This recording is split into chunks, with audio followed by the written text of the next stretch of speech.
بسم اللہ الرحمن الرحیم۔ السلام علیکم۔ یہ آپ کا اپنا ڈیجیٹل پلیٹ فارم ہے، میں طارق متین ہوں۔ واللہ خیر الماکرین، اللہ سب سے بہتر تدبیر فرمانے والا ہے۔ اور میں آپ سے بالفاظ دیگر اس کو یوں کہتا ہوں کہ اللہ کی تدبیر تمام تدابیر کی امام ہے بے شک۔ تو آگے بڑھیں اس سے پہلے آپ سے درخواست یہ ہے کہ اگر آپ نے اس خاکسار کو، اس ناچیز کو سبسکرائب نہیں کیا تو سبسکرائب کیجئے، گھنٹی کا بٹن دبائیے، لائک کیجئے، کمنٹ کیجئے، اور ساتھ ہی جو چیز لائک نہیں کرتے وہ تو ضرور کمنٹ کر کے بتائیے۔ درخواست آپ سے الگ نیوز کے لیے بھی ہے کہ لائک کیجئے، سبسکرائب کیجئے، کمنٹ کیجئے، اینڈ ڈو لیٹ اس نو کہ کیا چینجز ہمیں کرنے چاہیے۔ اب اس ویڈیو کا ایک ہی موضوع ہے، اس ایک موضوع کی بات۔ بیرسٹر عمیر نیازی کو قاضی فائز عیسیٰ صاحب کی عدالت نے توہین عدالت کا نوٹس جاری کر دیا ہے۔ یہ بتا دیا ہے کہ الیکشن ہوں گے 8 فروری کو، اور الیکشن جس طرح سے پہلے ہونے جا رہے تھے اسی طرح سے ہوں گے۔ اب اس کو سمجھیے، اور بہت ضروری ہے کہ آپ اس کو سمجھیں۔ بیرسٹر عمیر نیازی نے پاکستان تحریک انصاف کی طرف سے لاہور ہائی کورٹ سے رجوع کیا۔ جسٹس باقر نجفی نے فیصلہ دیا کہ یہ جو ایگزیکٹو سے الیکشن کے لیے عملہ لیا گیا ہے، یہ نوٹیفیکیشن ہم معطل کرتے ہیں۔ عدالت یہ نوٹیفیکیشن معطل کرتی ہے۔ عدالت نے یاد رکھیے گا، یہ بہت ضروری ہے کہ نہیں کہا کہ الیکشن 8 فروری کو نہیں ہوں گے۔ ساتھ ہی عمیر نیازی نے بھی یہ نہیں کہا کہ الیکشن 8 فروری کو نہ کروائیں، آگے لے جائیں۔ انہوں نے عدالت سے یہ کہا کہ یہ لوگ جو ڈی آر اوز ہیں، یہ لوگ جب الیکشن کروائیں گے تو یہ ہمیں انصاف نہیں دے سکتے، ہمیں لیول پلینگ فیلڈ ابھی بھی نہیں مل رہی، پھر تو بالکل نہیں ملے گی، کیونکہ یہی لوگ تو ہمارے ایم پی او جاری کر رہے ہیں۔ اگر ہمارے خلاف کچھ نہیں ہے تو پھر ایم پی او جاری کرو اور ہمارے لوگوں کو گرفتار کر کے جیل میں ڈال دو۔ یہ ہو رہا ہے تو یہ ہمیں کسی بھی صورت انصاف نہیں دے سکتے، برابری کا موقع نہیں دے سکتے۔ عدالت نے اس بات کو درست مانا۔ ابھی شیر افضل مروت ہمارے سامنے ہیں، شعیب شاہین کی مثال ہمارے سامنے ہے، دیگر مثالیں ہمارے سامنے ہیں، خدیجہ شاہ کی مثال ہمارے سامنے ہے، صنم جاوید کی مثال ہمارے سامنے ہے۔ یہ مسلسل ہو رہا ہے۔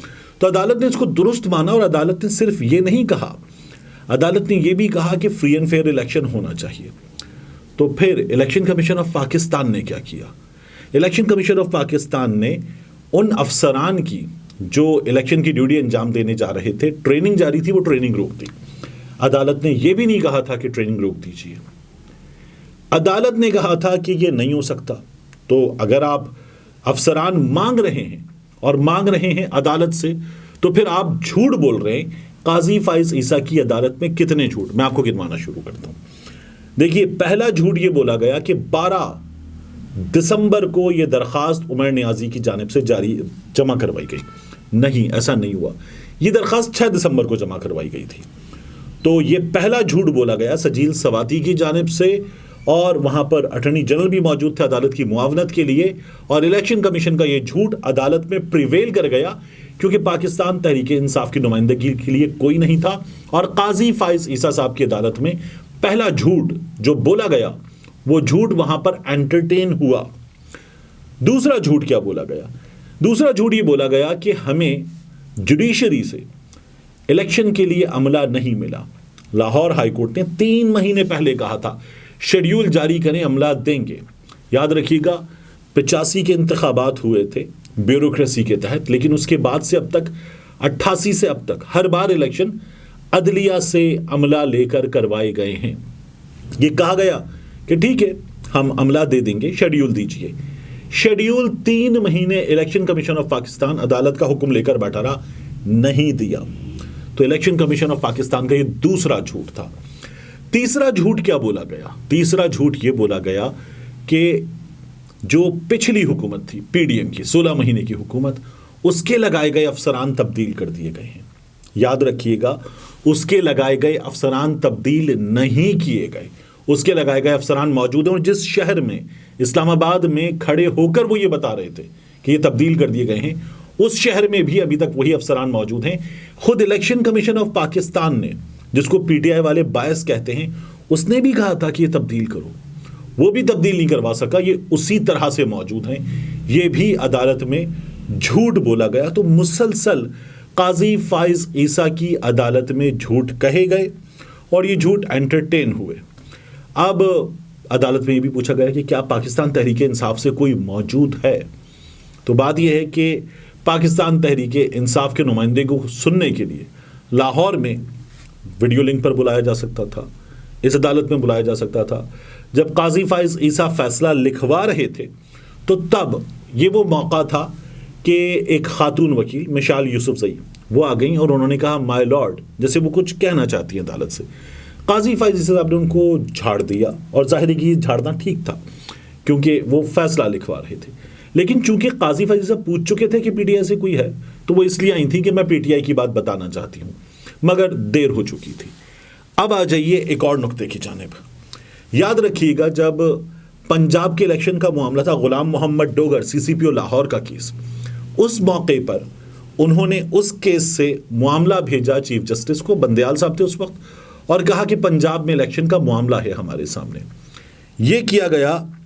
ابھی جو جسٹس ہیں ہمارے مظاہر نقوی صاحب جن پر کیس چل رہا ہے، ان کی جانب سے، اعجاز الحسن صاحب کی جانب سے اس پہ بڑا شور مچا کہ ایک اور کیس سن رہے تھے، وہاں سے پنجاب کا کیس بھیج دیا آگے، اور جج صاحبان نے خود اعتراض اٹھایا۔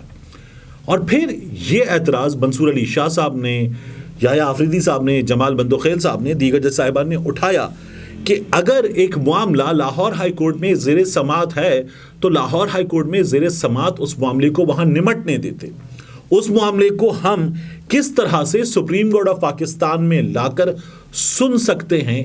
یہ بات سپریم کورٹ آف پاکستان میں کی گئی۔ اب کی بار علی باقر نجفی نے کیا کیا؟ انہوں نے اس پر ایک عدد فیصلہ جاری کیا کہ یہ افسران نہیں چلیں گے، اور پھر لارجر بینچ کو معاملہ بھجوا دیا کہ لارجر بینچ سنے گا۔ تو لاہور ہائی کورٹ اب بھی سن رہا تھا، لیکن اب کی بار یہ نہیں کہا گیا کہ کیسے کیا جائے یہ۔ اب کی بار یہ بات نہیں کی گئی کہ لاہور ہائی کورٹ کو پہلے نمٹانے دیتے ہیں۔ اب کی بار لاہور ہائی کورٹ کے مزید سننے سے پہلے ہی عدالت نے معاملہ ایک سائٹ پہ کر دیا۔ ابھی 2 روز پہلے یہ جو کیس ہے جسٹس شوکت عزیز صدیقی صاحب کا، اس میں عدالت نے کہا کہ فریقین کے نام دیجئے۔ جب آپ لوگوں کو فریق بنائیں گے تو پھر اس کے بعد ہم ان کے خلاف بات سنیں گے اور ان کا موقف بھی سنیں گے، اس کے بعد کیس آگے بڑھے گا۔ یہ ہوا۔ اس کیس میں فریقین کو سنے بغیر کیسے آگے بڑھ سکتے ہیں، اس کی بھی نفی کر دی گئی، اور پاکستان تحریک انصاف کو یا عمیر نیازی کو نہیں سنا گیا۔ عمیر نیازی کے خلاف توہین عدالت کا ایک عدد نوٹس کر دیا گیا۔ عمیر نیازی نے ایک درخواست دی، کانسٹیٹیوشنل پٹیشن تھی، اور اس کانسٹیٹیوشنل پٹیشن پر عمیر، اچھا یہ ٹیکنیکل لینگویج ہے، ریٹ پٹیشن یا کانسٹیٹیوشنل پٹیشن، میں کم واقف ہوں اس معاملے میں، لیکن ایک وکیل نے، آسان لفظوں میں کر لیتے ہیں، ایک وکیل نے ایک درخواست دی عدالت میں کہ میری یہ بات سنیے۔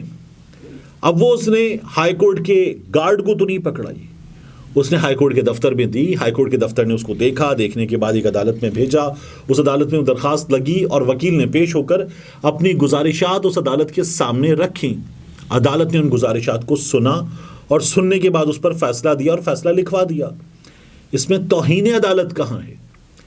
جو کچھ کیا ہے وہ عدالت نے کیا ہے۔ وکیل نے درخواست دائر کرنے کا اپنا فرض پورا کیا ہے، اور وہ درخواست تھرو پراپر چینل جاری ہوئی ہے۔ تو یہ کیسے ممکن ہے؟ پھر ایک اور اعتراض اٹھایا گیا، دلچسپ ہے۔ اعتراض یہ اٹھا کہ یہ جو عمیر نیازی کی درخواست تھی، اسے کس نے سنا؟ عدالت کو بتایا گیا کہ علی باقر نجفی نے سنا۔ پھر پوچھا گیا کہ جو 5 رکنی لارجر بینچ ہے، اس کی سربراہی کون کرے گا، اس بینچ میں جج کون ہے؟ تو عدالت کو بتایا گیا کہ علی باقر نجفی صاحب ہی اس کی سربراہی کریں گے۔ جج صاحب نے کہا ویری سٹرینج۔ اب میری ایک اور درخواست ہے کہ الیکشن کمیشن آف پاکستان کے چیف آج پہنچتے ہیں سپریم کورٹ آف پاکستان، اور جب وہ وہاں پہنچتے ہیں تو اس کے بعد ایک ملاقات ہوتی ہے۔ اس ملاقات کے بعد الیکشن کمیشن آف پاکستان کی جانب سے ایک درخواست آ جاتی ہے۔ وہ درخواست سپریم کورٹ آف پاکستان کے چیف جسٹس کے سامنے لگتی ہے، وہ سنتے ہیں۔ کس نے ملاقات کی تھی الیکشن کمیشن آف پاکستان کے چیف سے؟ سپریم کورٹ کے چیف نے۔ کون سن رہا تھا اس درخواست کو؟ سپریم کورٹ کے chief. Very strange, in the same manner, very strange. تو یہ بھی ہمارے سامنے ایک اور چیز ہو گئی۔ تو بڑا حیران کن تھا جس طرح سے یہ سب کچھ ہوا۔ کہیں بھی کسی بھی موقع پر یہ نہیں کہا گیا تھا کہ الیکشن آگے بڑھایا جائے، لیکن عمیر نیازی کی درخواست کا جو ظاہر ہے کہ ان گراؤنڈز پر ہے کہ ہمارے خلاف یہی لوگ ایم پی او کے آرڈر جاری کر رہے ہیں، یہ ہمیں کیسے انصاف دیں گے، یہ ہمیں کیسے لیول پلینگ فیلڈ دیں گے، اس درخواست پہ ان لوگوں کو روکنے کا مطلب یہ لیا گیا کہ الیکشن رک گیا ہے۔ الیکشن رکنے کا کہیں فیصلہ آیا ہی نہیں تھا، مگر یہ فیصلہ فرما دیا گیا ہے، جس کے بعد قاضی فائز عیسیٰ صاحب نے یہ کہا کہ اگر اجازت ہو تو میں چھٹیوں پر چلا جاؤں۔ قاضی فائز عیسیٰ صاحب 2 ہفتے کے لیے جا رہے ہیں سردیوں کی چھٹیوں پر ملک سے باہر، اور جسٹس سردار طارق مسعود صاحب اس دوران قائم مقام چیف جسٹس ہوں گے۔ تو قائم مقام چیف جسٹس صاحب معاملات دیکھ رہے ہوں گے۔ اب ایک سوال اور اٹھا تھا عدالت میں، معزز چیف جسٹس صاحب کی جانب سے ہی اٹھا تھا، وہ سوال یہ تھا کہ ہمیں تنخواہ ملتی ہے ہفتے میں 6 دن کام کرنے کی، اور معاملہ تھا مسٹر جسٹس اعجاز الاحسن صاحب کا جمعے کے روز جلدی چلے جانے کا، جو ان کی جانب سے دعویٰ کیا گیا۔ تو یہ جو سردیوں کی گرمیوں کی چھٹیاں ہیں، یہ بچوں پہ تو اچھی لگتی ہیں، اتنے بڑے عہدوں پر جہاں تنخواہیں 15-18 لاکھ کے آس پاس ہوں، وہاں پر یہ چھٹیاں عجیب حیران کن ہیں۔ اور میں یہ تمام سوالات اٹھانے کی جسارت اس لیے کر رہا ہوں جناب قاضی فائز عیسیٰ کہ یہ ہمت اور اجازت مجھے آپ نے دی ہے۔ آپ نے کہا ہے تنقید کیجئے اور نام لے کر تنقید کیجئے۔ ملتے ہیں انشاءاللہ آپ سے اگلی ویڈیو میں۔